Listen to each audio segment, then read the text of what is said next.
Hare Om Namaha. Being filled with single-minded intention is not necessarily a devotional disqualification. Nevertheless, enthusiasm and fanaticism are not the same thing. An obsession is a bad indicator when it includes excessive fervor that is oppressive, and that is fanaticism.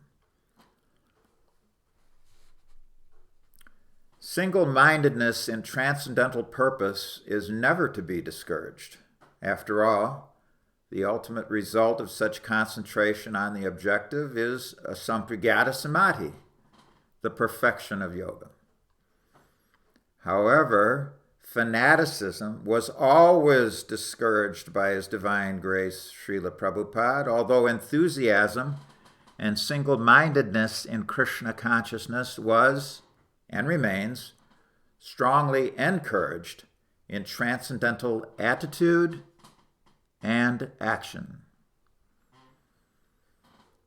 The issue of drawing absolute comes into play here, because drawing hard lines entails being right in coming to those demarcations. There are examples to consider, but this should not be misinterpreted to mean that taking milquetoast gray positions on any given topic in spiritual life is a viable alternative. It isn't. Intense and eager interest in the facts and truths of the transcendence produces happiness when it reaches the level of knowledge and later is assimilated as realization and then revelation. While unsuccessfully trying to recuperate in Bhubaneswar, India in late January of his last year with us, 1977, Prabhupada had the following exchange with one of his leading secretaries. Prabhupada, how you can say that you are correct, I am not correct. The process is the same. Therefore, Vivekananda has compromised. Everyone is correct. Yato mata tato pata. Leading secretary. Then they accuse us of being fanatical. Prabhupada, you are also fanatical. Why do you believe Lenin? You are fanatical in our eyes. You are worse than fanatical, because we have got great other authorities believing Krishna. Our literatures are very old. Your literature is recently made. Now, on the other hand, mistaken knowledge creates a perverted reflection of this principle, often resulting in fanaticism. As such, it behooves us to threadbare explore this topic of fanaticism. In the Science of Self-Realization, in the chapter entitled Discovering the Self, we find the following summary. Quote, this Krishna consciousness movement is not blind religious fanaticism, nor is it a revolt by some recent upstart. Rather, it is an authorized scientific approach to the matter of our eternal necessity in relation with the absolute personality of Godhead, the supreme enjoyer, unquote. A scientific approach in spiritual life requires a cool head. As such, it automatically tempers fanaticism, perpetrated in the name of Bhakti Yoga. Herein, Prabhupada refers to such fanaticism as blind. There's been a great deal of religious barbarism, uncountable atrocities of the very worst variety, as the resultant of institutional persecution in the name of religion. In the above-mentioned summary quotation, His Divine Grace makes it crystal clear that his branch of the Sampradaya was never to degenerate in this manner. That is because it is spiritually authorized.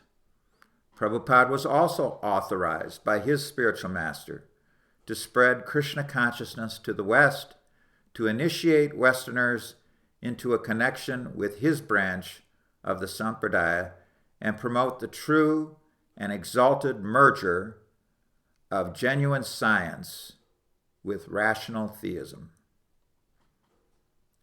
Fanaticism in the name of Prabhupada, or in the name of so-called ISKCON, cent percent works against this intention.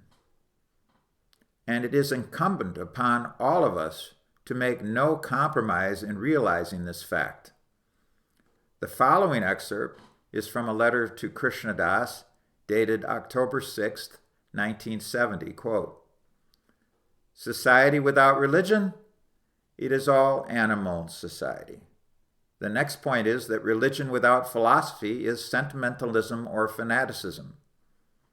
Simply performing empty ritual without understanding is condemned by Srila Rupa Goswami and his Bhakti Rasamrita Sindhu, pure devotional service which ignores the injunctions of the scriptures is simply a disturbance to society." Unquote. Pointed out in this excerpt is two sides of the same coin: sentiment and fanaticism. Sentimentalism will be touched upon only briefly in this presentation. There is quite a bit of it at this present time because so-called ISKCON is slogging through the third transformation, known as the Hindu hodgepodge. Such a superfluous quasi-devotional attitude, and quasi-devotional at best, because it is generally less than that and prone to sahajya, such a superfluous quasi-devotional attitude is full of sunshine, lollipops, and rainbows of the Hindu dance troupe variety. However, on the other side of the coin, it is fanaticism which actually disturbs any society. That is confirmed in this excerpt. Against scriptural injunction, fanaticism in action in so-called Krishna consciousness is never acceptable. In so-called ISKCON, fanaticism is prevalent, especially within all of the upper echelons, while sentimentalism prevails mostly in those below the third echelon and, of course, at the fringes. And now also in this excerpt, we notice empty ritualism. Its meaning, in terms of the fanatics engaged in it, indicates ritualism actuated without seeking the spiritual benefit of realization. Genuine understanding must be assimilated in the execution of authorized bhakti rituals. Instead, fanatics use those rituals to amp themselves up further and increase their fanaticism. In the first week of June 1975, your host speaker arranged for a room conversation at the Honolulu Center in the Coelho Valley. This was a room conversation between Yogi Bhajan and Srila Prabhupada in his quarters on the second floor. This conversation, which was quite intense for the first half hour or so, became well known throughout the movement in the months that followed. Very near the beginning of their tense exchanges, which some consider to have been a debate, but it did not contain any such format, the subject of the fanatic in religious life was discussed between the two leaders. Yogi Bhajan said, he was referring to a Christian. He said, the Christian, he said, "I am only limited by the Christ. I never understood anything else, but I do feel from that limit that God is unlimited and it is in everybody. Asking a fanatic Christian to make that statement to the General Assembly, it took us about 2 years. Prabhupada, you find so many fanatics. How will you reunite them? Now, there's a couple of points here. First, Bhajan refers to quote-unquote God, but then in the same sentence calls that God an it. This directly indicates that impersonalism underpins his particular faith.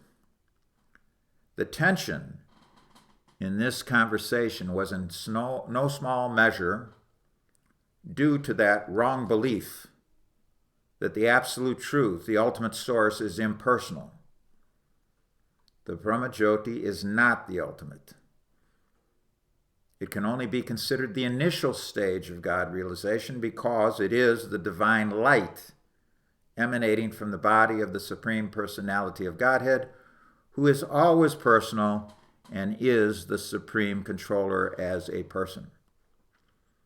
Bhajan called that so-called Christian a fanatic, and Prabhupada, somewhat indirectly, concurs. The question Prabhupada asks Yogi Bhajan, however, is more rhetorical than it isn't. In other words, you cannot unify different sets of fanatics. From the middle of the 16th century to the middle of the 17th, was that not proved beyond a shadow of a doubt in Western Europe? I watched with glee while your kings and queens fought for 10 decades for the gods they made. And remember, neither of those warring religious camps was Vedic. Another way of saying the same thing is that they were all fanatics, killing each other on behalf of their opposed institutions and wrong-headed beliefs. Amongst today's prominent Destinarian camps, and of course we're referring here to so-called ISKCON, Neomat, and Ritvik, is the seed of the same thing. Even within Ritvik, there are many opposing intramural camps of fanatics. The Tattva, Siddhanta, and Prachara of Prabhupada's branch of Lord Chaitanya's Tree of Pure Devotion, a branch which is hanging by a thread and in danger of oblivion at this time. That message, that pure message, is being scattered all over the world by these 3 Destinarian camps. And it is the fanatics in all of those camps who are primarily responsible for that. What to speak of the potential aftermath if the branch is destroyed? Again, in the Science of Self-Realization, in the chapter this time entitled, What is Guru?, we find the following excerpt, quote, "The Shastras enjoin that before we take a guru, we study him carefully to find out whether we can surrender to him. We should not accept a guru suddenly out of fanaticism. That is very dangerous," unquote. Now, when the pretender Mahabhagavats returned from India in the spring of 1978, the uninitiated in each of those 11 zones were stampeded into accepting initiation from the guru of their zone where they resided. The idea of studying him first was not a part of that propaganda. The governing body said that they were all bona fide and that Prabhupada had appointed them as gurus.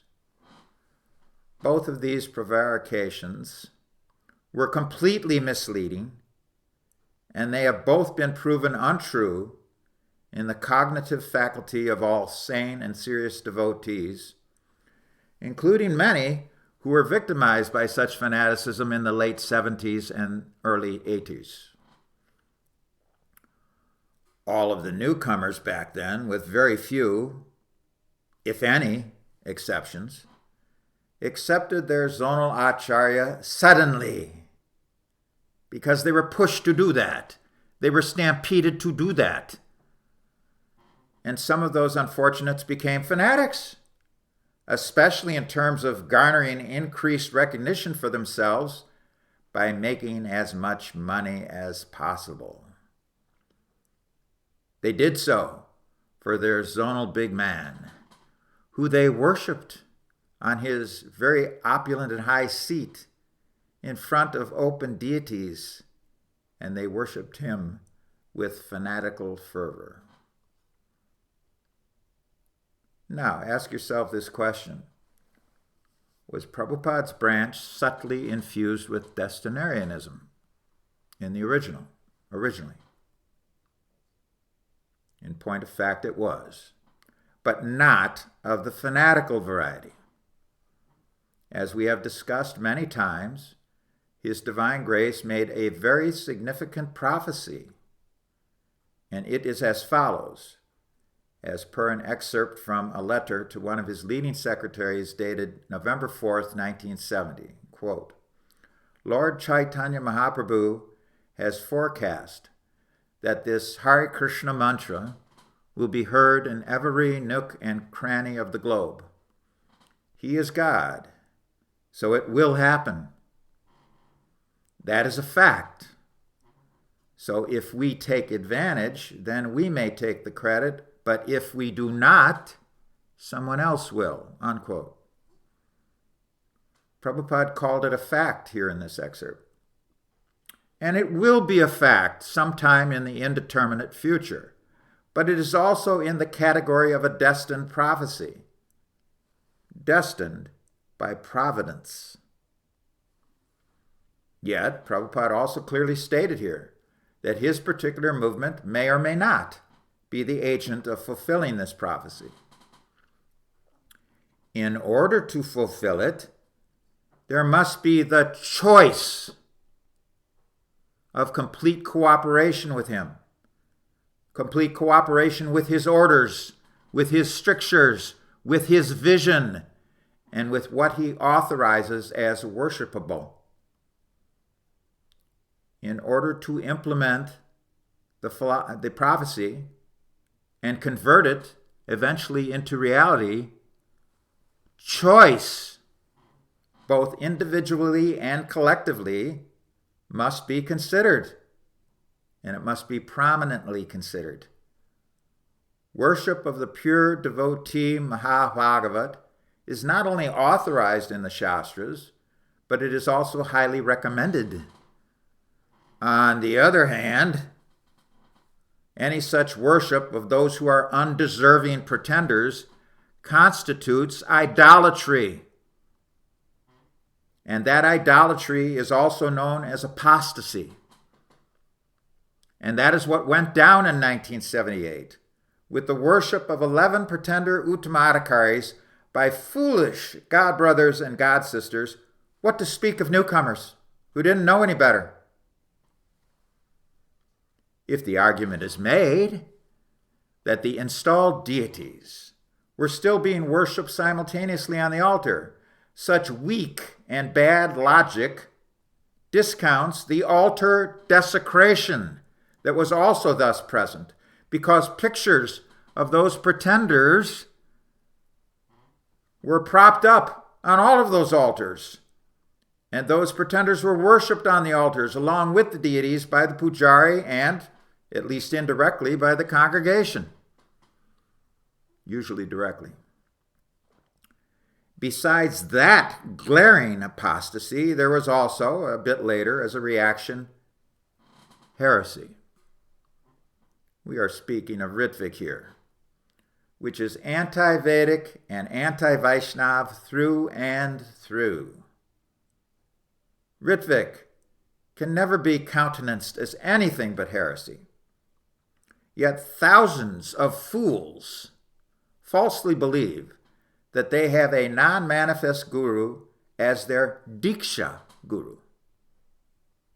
This means that all of them are improperly initiated, And that, in essence, is the same as those who consider themselves initiated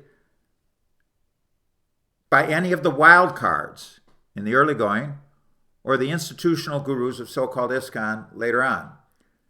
The whole thing is fanaticism. The godmen of Atlantis worshiped their institution and its culture. They were themselves also adored in Atlantis. They believed that they possessed special status and special power and special knowledge. The godmen of so-called ISKCON follow suit, and from one perspective, continue to follow suit. Hail Atlantis. However, Atlantis went down, didn't it? And its godmen went down with it because they could do nothing to prevent that catastrophe. We should not receive mistaken knowledge from any such quote-unquote godmen. Nor should we hear from the shopkeeper or the salesman. Should we hear from fanatics? No.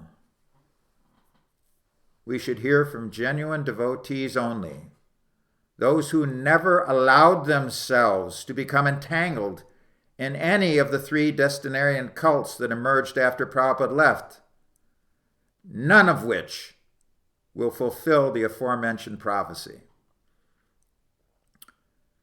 If you are going to push absolutes, you had better get them right. The fanatics do not get them right, and that's why fanaticism is so dangerous. It is particularly dangerous when related to the Krishna consciousness movement, because such an anomaly, such extremism, scatters the genuine message. And as such, the teachings, they go down, and eventually the branch of the line goes down. This is happening right now. There are still people who want to understand bhakti philosophically and scientifically. While Prabhupada was physically manifest, at least until his final year, those people became his devotees and they were satisfied. He said many times that any religious movement without a philosophical basis is simply sentiment or fanaticism. He provided, as a positive and transcendental alternative, authoritative scripture, excellent descriptions, and perfect answers to appropriate questions. As such, as far as absolute philosophy was concerned, everything was there. Everything was there to hear, to read, and to assimilate. And it still is, of course, but fanatics are scattering it. Prabhupada spoke in absolutes. He did so quite often. Why not? No problem. Because he was always right and realized. His movement was not meant for blind following. It was not religious fanaticism. It was situated on a solid spiritual foundation, terra firma, transcendental. It is nothing but sheer sentiment to push the belief that Prabhupada's presentation was compatible with any of the Abrahamic religions. He did not bring a version of that to the Western world. He did not bring any of the Hindu hodgepodge here either. He did not affiliate with any other organized religion at any time. Check the history, including Gaudiya Math. One of the reasons he did not affiliate, and frankly there are many reasons, but one of them was that virtually all of the other prominent religions were ensconced in either sentimentalism or fanaticism or both. Consider this exchange. Leading secretary. The history of civilization in the West is that for centuries, people believed whatever the Bible said about existence, and then when science developed, the Bible did not appear very wise anymore, so they overthrew all the dogmatic teachings. Prabhupada, they are dogmatic teachings. Leading secretary, so they take us like that too. Another religious explanation. Prabhupada, no.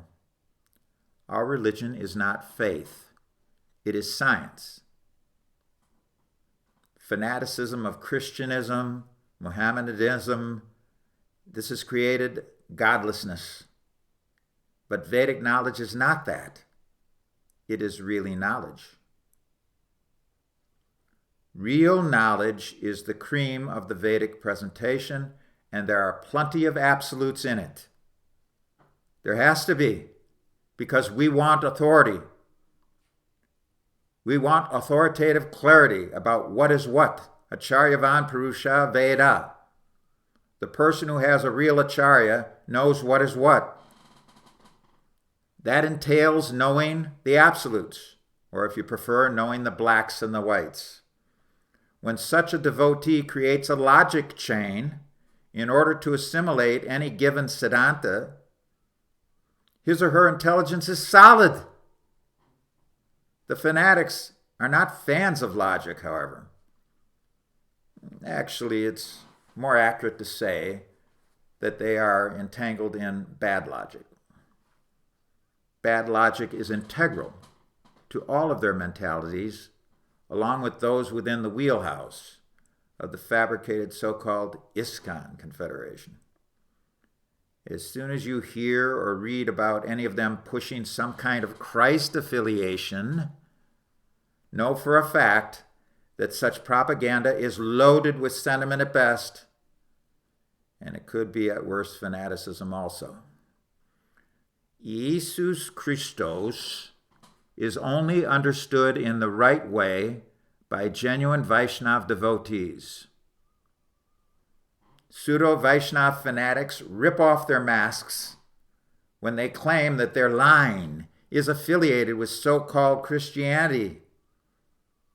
They're pseudo-Christians, and they're also pseudo-Christians if and when they claim that affiliation. The teachings of so-called ISKCON are, for the most part, quite dogmatic, and a genuine transcendentalist never trucks in dogma.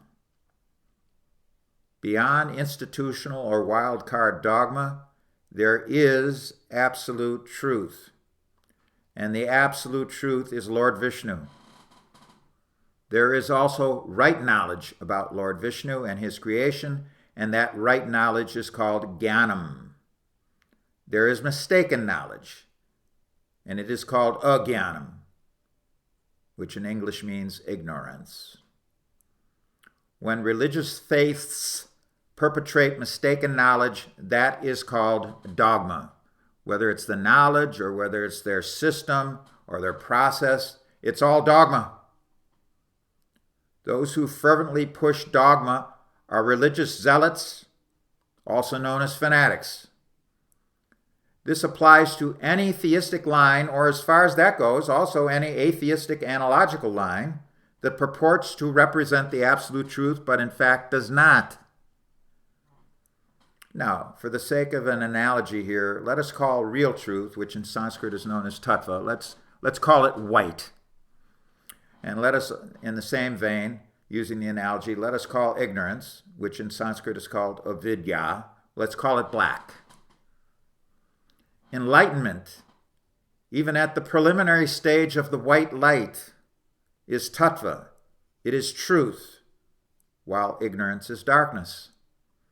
The Guru Parampara represents Vishnu in the right way, in the enlightened way, in the white way.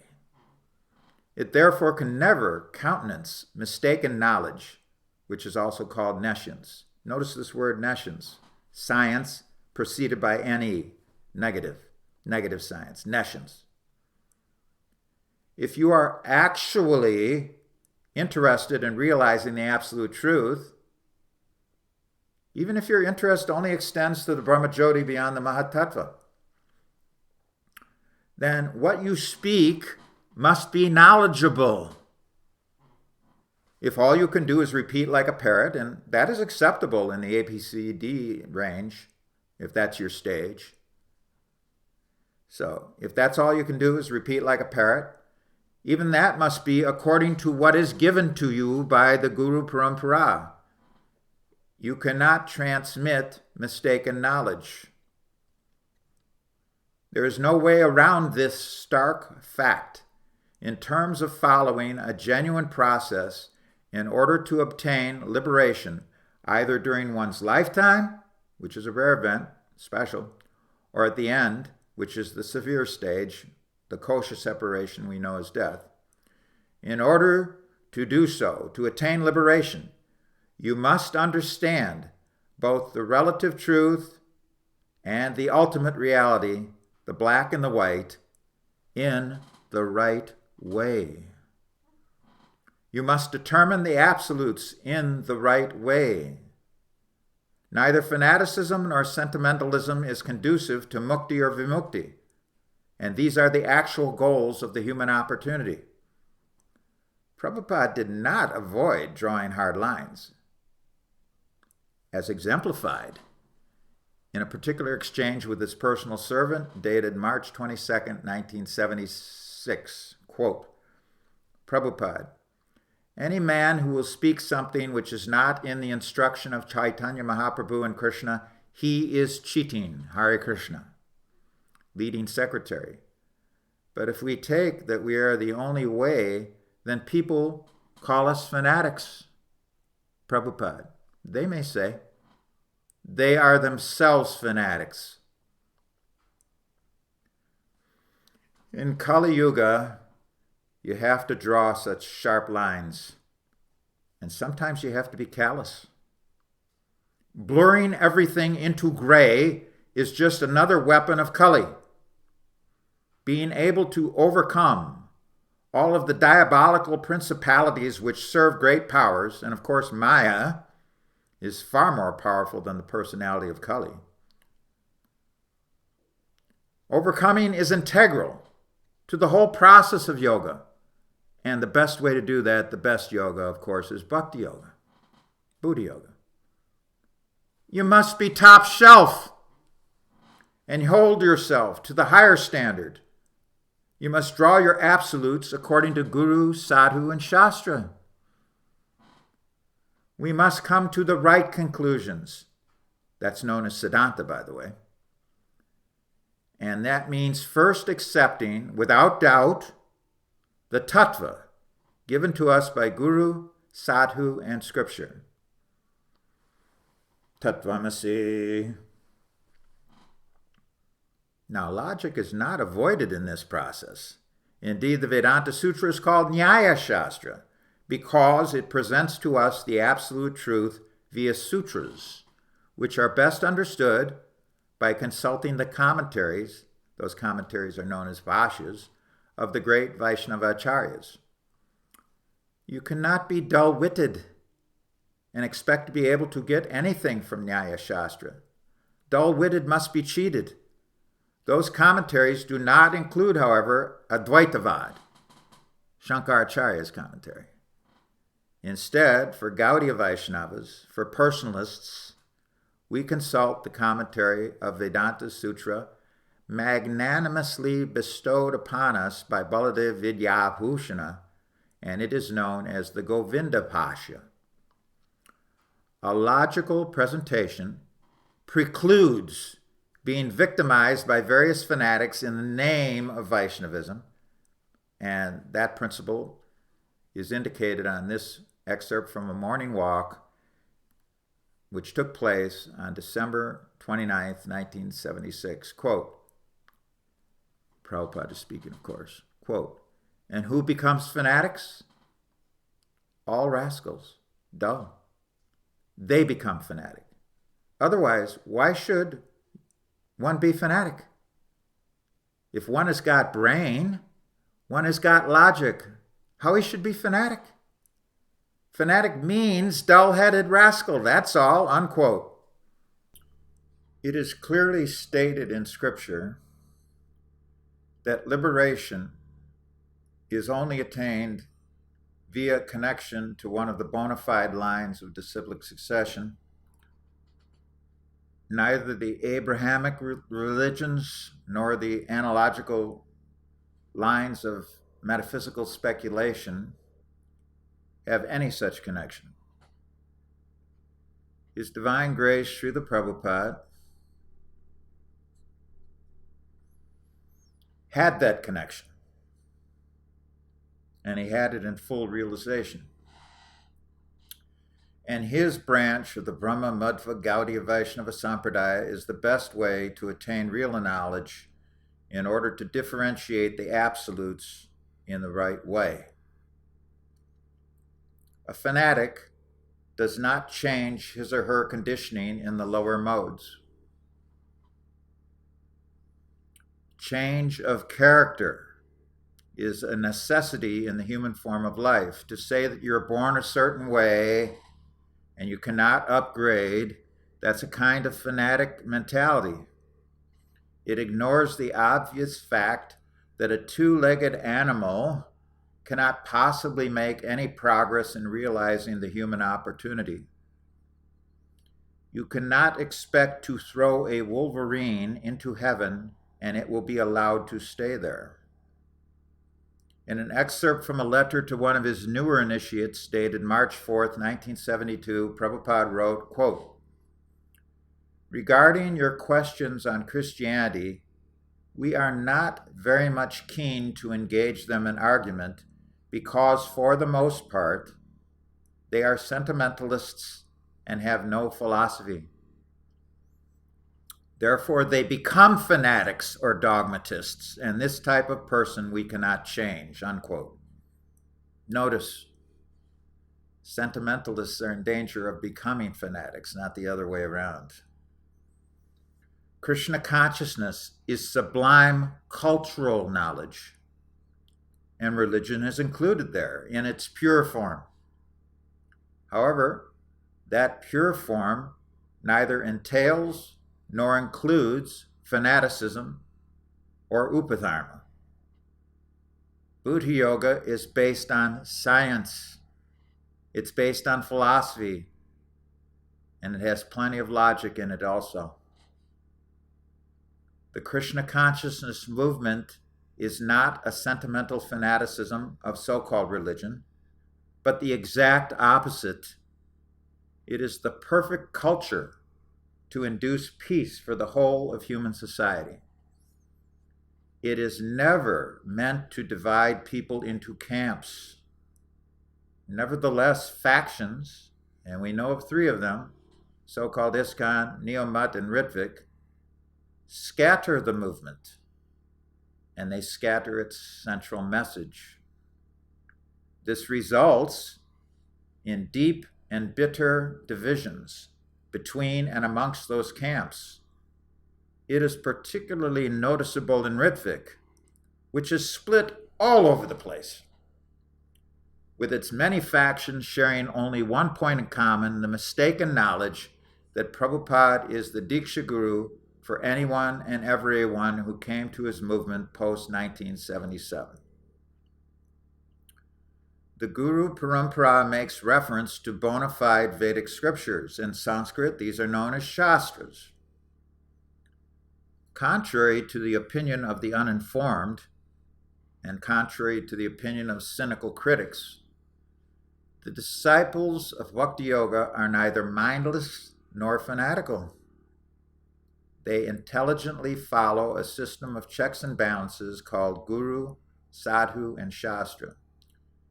That is, one must accept initiation from a physically manifest spiritual master who in turn is confirmed and validated by the understanding of great saintly persons, they are known as sadhus, within the parameter of the Vedic and Vaishnava scriptures, which is known as Shastra.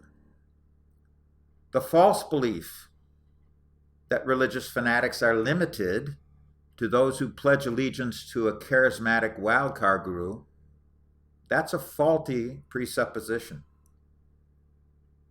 fanaticism can certainly be institutional.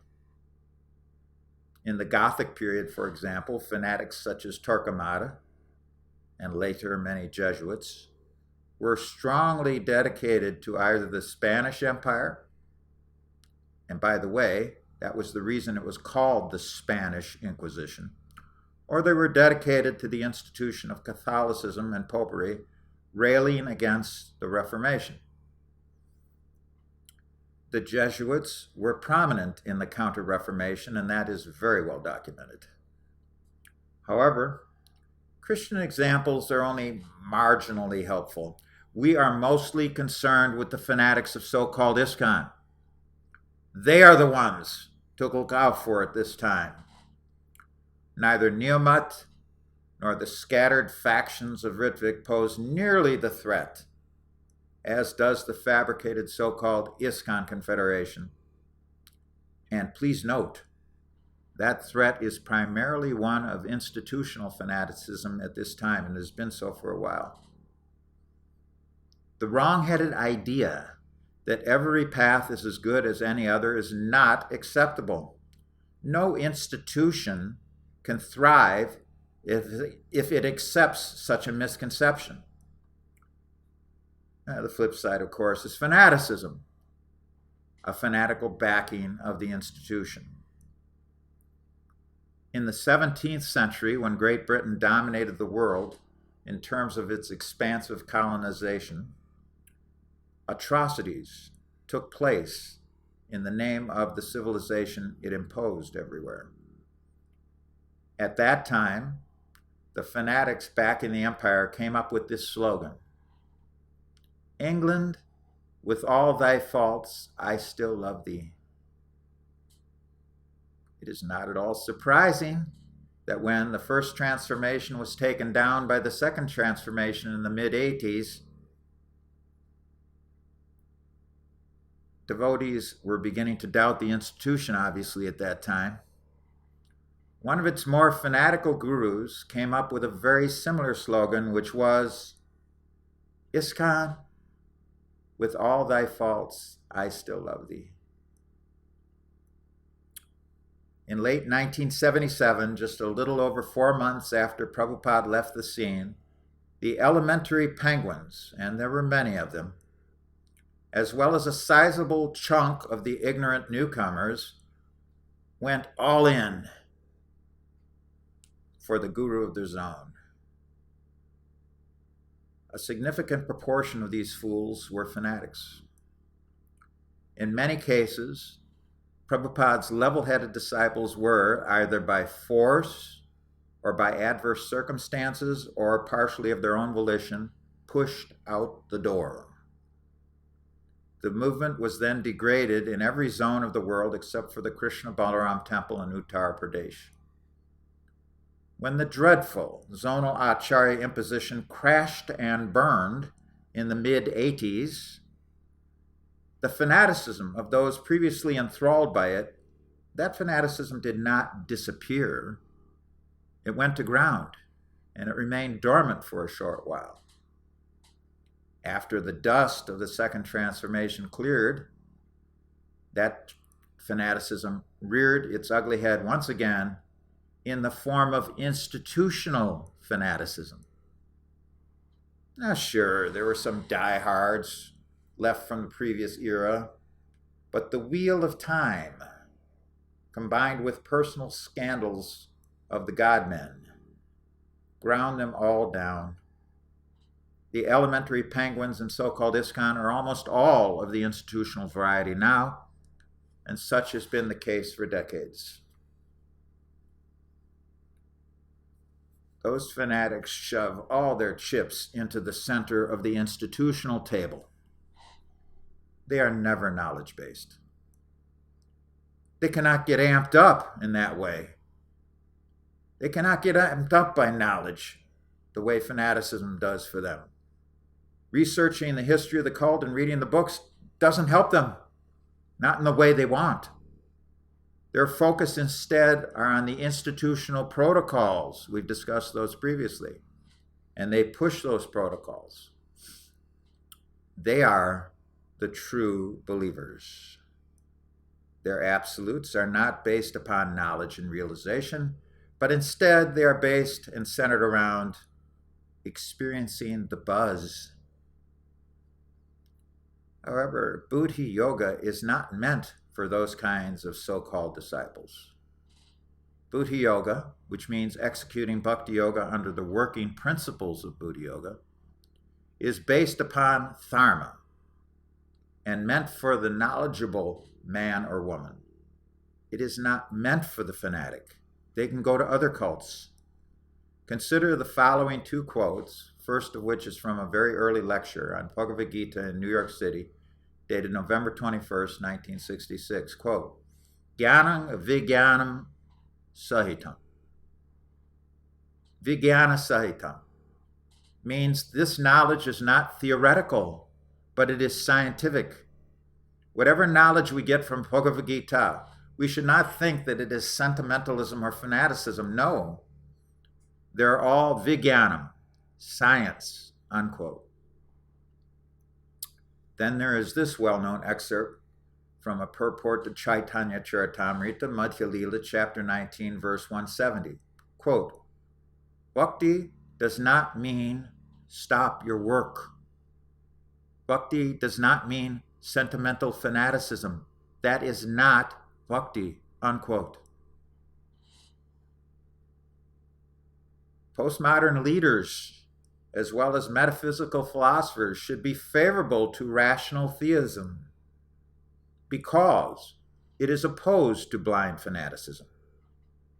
Rational theism is not the revolt of an upstart enterprise, but instead has a very long tradition and history. It is a scientific approach to the eternal necessity of the Jivatma's relation to the absolute personality of Godhead. That great personality is always the ultimate source of all that is transcendental. He cannot be approached by either fanaticism or mental speculation, and rational theism is neither of these. Now, we all know there have been many attempts on a grand scale of secular substitutes for real religion, especially in the past century.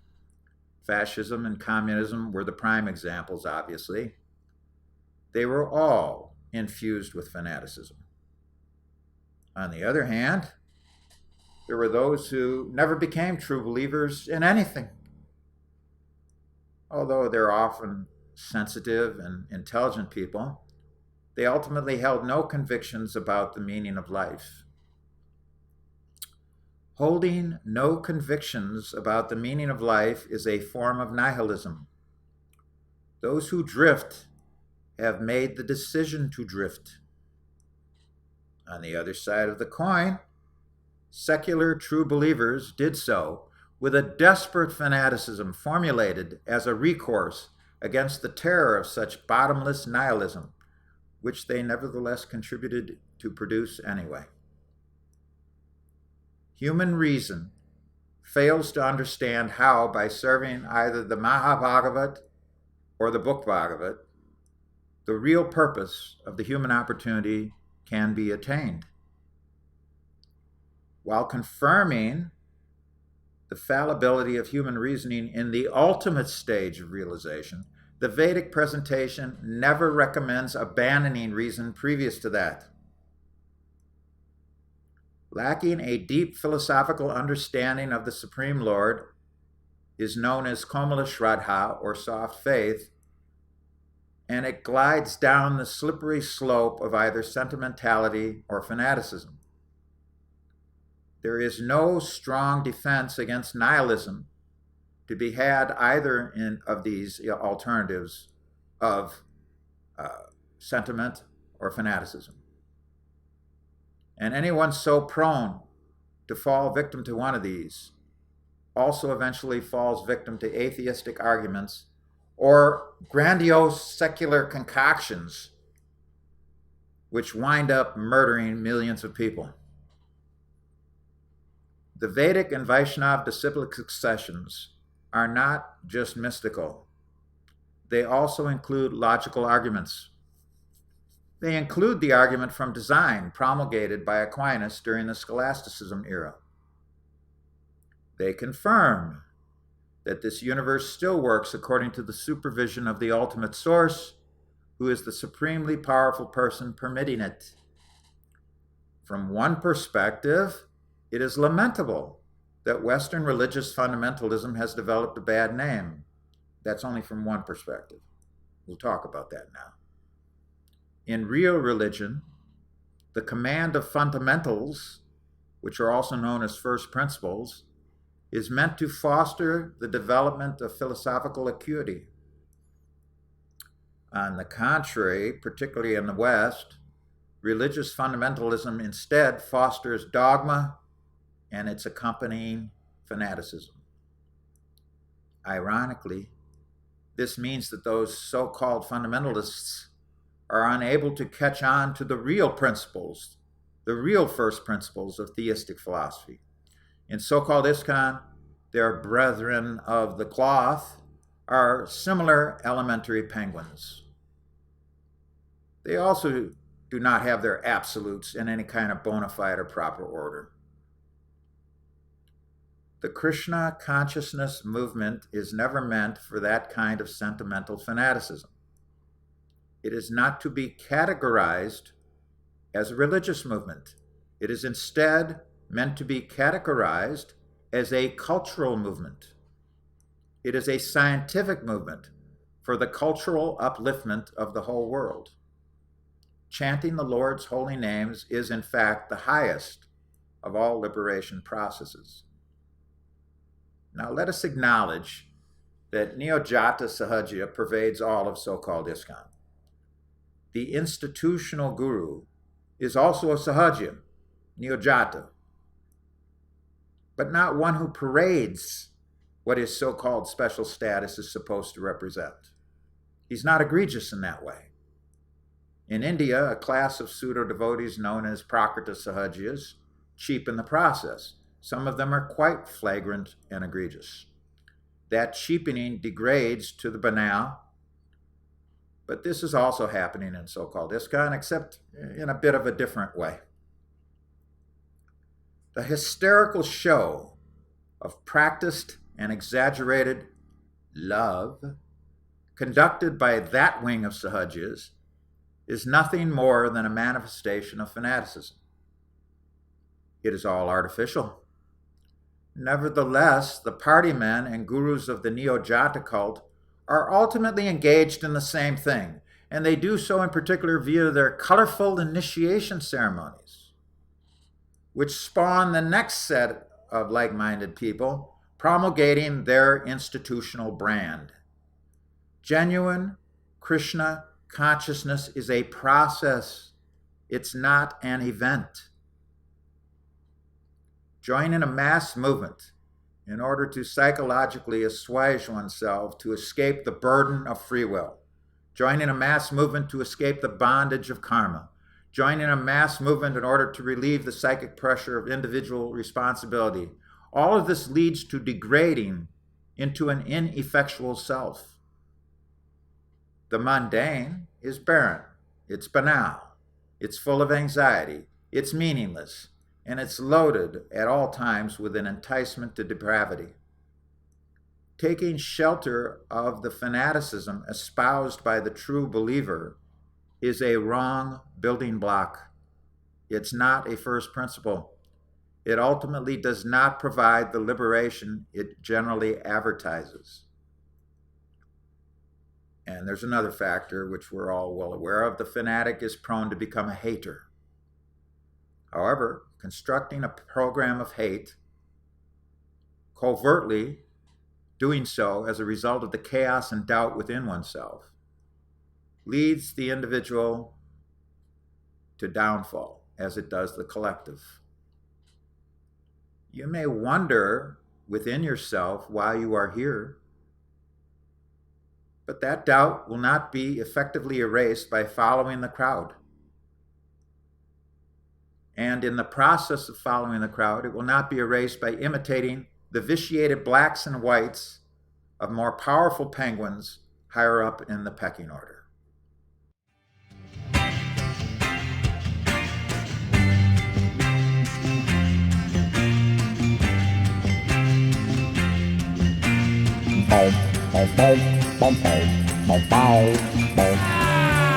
You're probably wondering why I'm here. Not that it makes a heck of a lot of difference to you.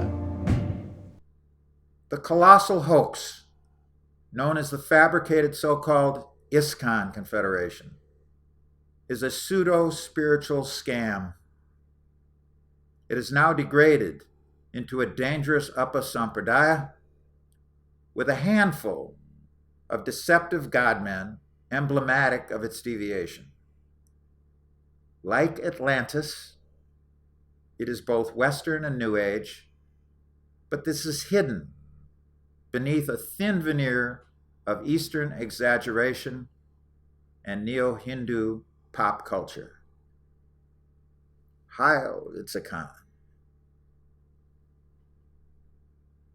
The cult has many sentimental followers and disciples, but it also has some who are quite fanatical.